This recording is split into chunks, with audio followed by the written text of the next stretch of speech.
You're welcome back. This is Newsfile. It's your most authoritative news analysis show. And how I wish that the discussions in the background were live. Okay. That's mischievous.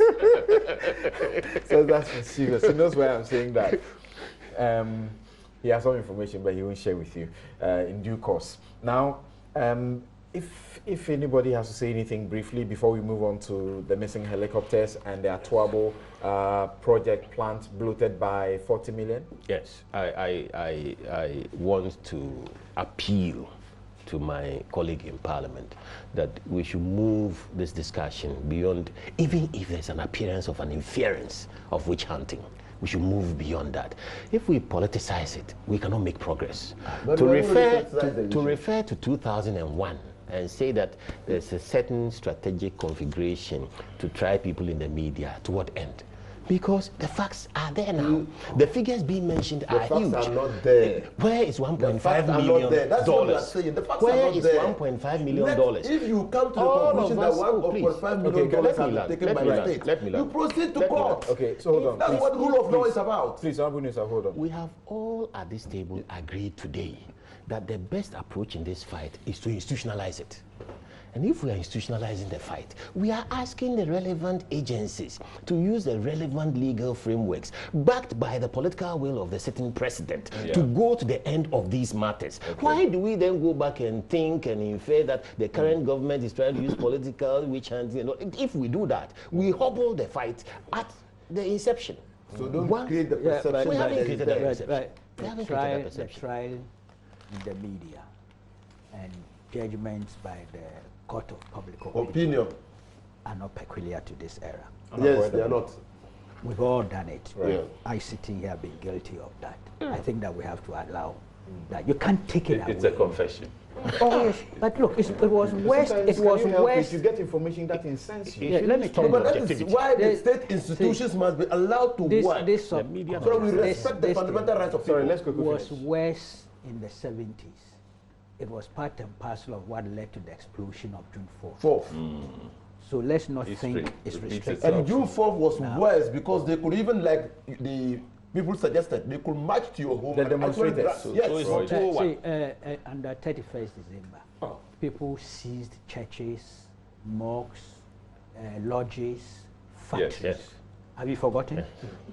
PDCs. So that's why we must not allow that. We are saying that the president must show political leadership. So don't restrict it to 201. No, it's not restricted. His leadership is clear. What we have to do is to encourage him to support strengthening the institutions quickly. To work with reviewing the laws, implementing what recommendations exist. Okay, so we have some less than 10 minutes to look at our very final issue. And once again, today, Koko, forgive me, but I had to start with you. It's good. No, your documents are quite authentic, informative stuff. So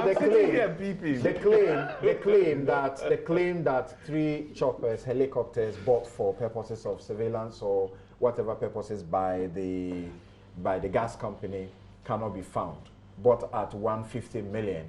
We are hearing people say it could have been bought for less. And then we are hearing an additional issue that the is it 1 billion Sinopec thing was inflated by $40 million. See, as for the helicopters matter, I was only surprised as the source, because it was Dr. Mintiu who disclosed that. Yes. Yeah, he's really an authority. Let me be honest with you. Very credible. A lot of integrity in his work area.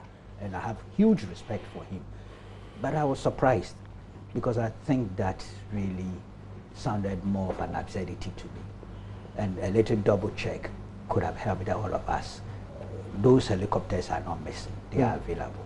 And check with the military, Ghana Air Force, all those things. You can't. Helicopters are not like bicycles. Somebody can take and throw away somewhere. If we are talking of the value, no garage for it in the home. If we are talking on the value that the transaction perhaps was bloated, that's a different matter. Yeah, okay. Let's subject that to some investigations and find out the details. Then the other one, I think, is a more explosive thing. He talks about the bloated nature of the cost of price. Yes. Yes. And why I'm beginning to think he has a case there is that he says Ghana Revenue Authority have retrieved $15 million out of 40. Out of the 40. These are serious issues. Yeah. And I take him serious, especially because of where he's coming from, the work he does, and the committees on which he's working. You know? Right. So this is a matter that must be further probed so that we can see what went wrong. $40 million is no joke. Yeah. For now, we haven't much time, so that's what I've seen. But helicopters cannot be missing. Helicopters are not missing. The $40 million, yes, I think that Dr. Stephen Montiel has done a very good job. It's founded on the transfer pricing, and that's why the Ghana Revenue Authority have been able to claim. They've been able to establish that the shell company that was established that supplied Ghana Gas Company with equipment was part of the company, and so they transferred.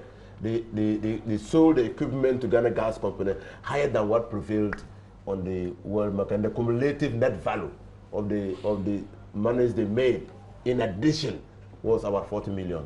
Okay. And the laws of this country frowns upon that, and that's why Ghana Revenue Authority has been able to claim. It's not very easy to establish that there is transfer pricing unless you watch the supplies of shell companies or subsidiaries over a period of time, and that's what they have been able to do. So I'm not entirely surprised. I know that he has done work on it, and Ali Nachia, the tax Nachia has consistently said that since 2013 he's been pursuing this. He's been able to establish that there are companies, even in the mining sector, that are doing transfer pricing. So yes, that's why it's revenue, Ghana Revenue, and that is within their remit to determine whether or not the shell company has been established that is bloating or overpricing equipment supplied to the company and making profit even before. I mean, it's like payment before, advance payment. They are making double profit.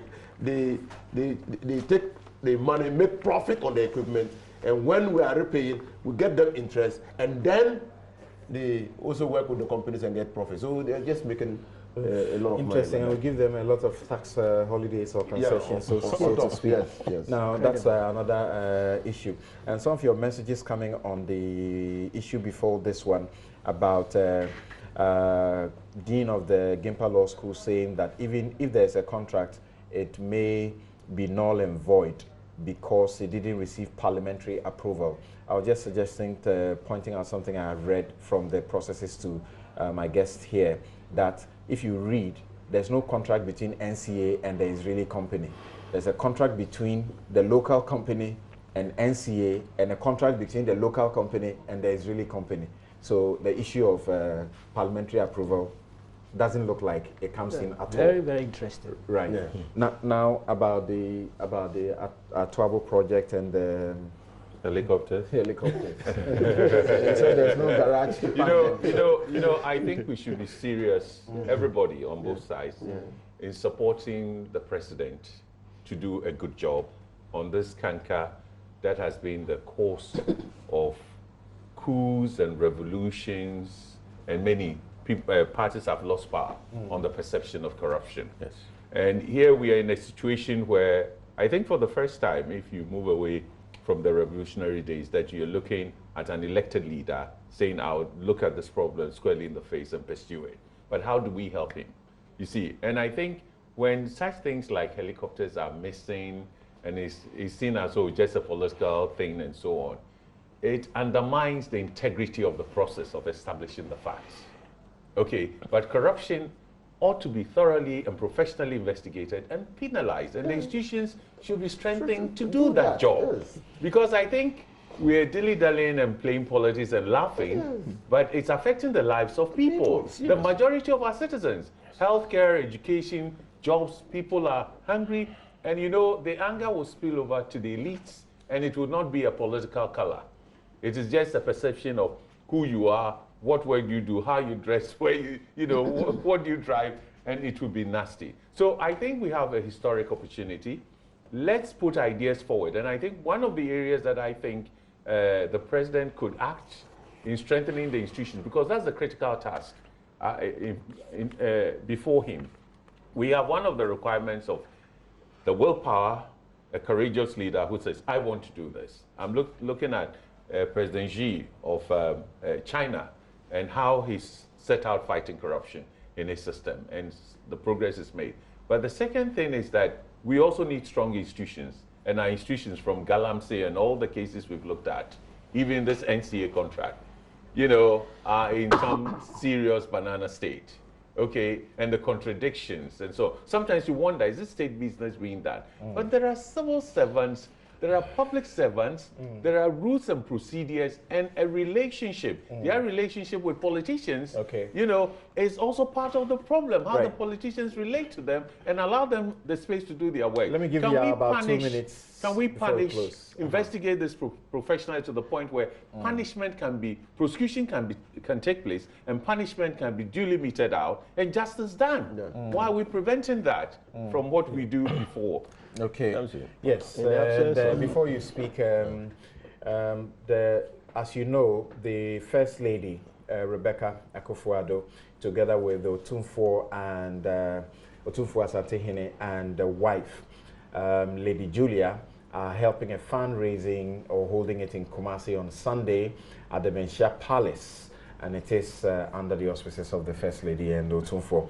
Everybody is encouraged, particularly if you're in Kumasi, the companies, those of you who haven't invited, go there and give to save a mother and to save a child at Komfanochi. They are seeking to build a new mother and child center where we are told 4 children appear to die on a daily basis over there. Something, in the absence of transparency, partial information will lead to speculation. We have enough transparency enhancing legislation from the preventive end to the criminal prosecution end. Where we are, like Doctor said, it's a unique opportunity. A disciplined civilian president who is prepared to confront this issue. Let's use him. Let's use moral suasion. Let's use open engagement. Let's also use law enforcement. But the bottom line is that we must confront corruption. It is getting out of hand. $40 million taken just like that. A vice president's residence, $13 million. Boss headquarters, $38 million. It's in dollars, my brother. And when you listen to the figures being pronounced, and so people can't get into school. But just a second, Honorable, as you raise political issues, as you raise political questions about some of these issues, the members of the public have genuine questions, including, for example, this one, that whether or not it is legal to import a listening equipment like we are told about into the country. Somebody is asking, for example, why does the NCA need a middleman to go and import? Exactly. That's a legitimate question. You know, that is a legitimate question. Financial engineers. Yes. Financial engineering. Be careful. It is getting out of hand. My brother, it is not about your political party. It's not about political party. It's about human beings. It's about individuals. I think a good thorough professional we are running out of time. My guests have been Abdul Malik Kweku Bako, editor-in-chief of the New Crusading Guide newspaper. Dr. Emmanuel Akwete is executive director, Institute of Democratic Governance, IDEC. Honorable Inu Safuseni is MP, Tamale Central, and ranking member, Legal, Constitutional, and Parliamentary Affairs. And the Honorable Yao Boabing Asamoah is MP for Adenta constituency. I'm Samson Ladi. And my outfit, as always, is supplied by Latida. Have a good afternoon. Hey, Yao, MP.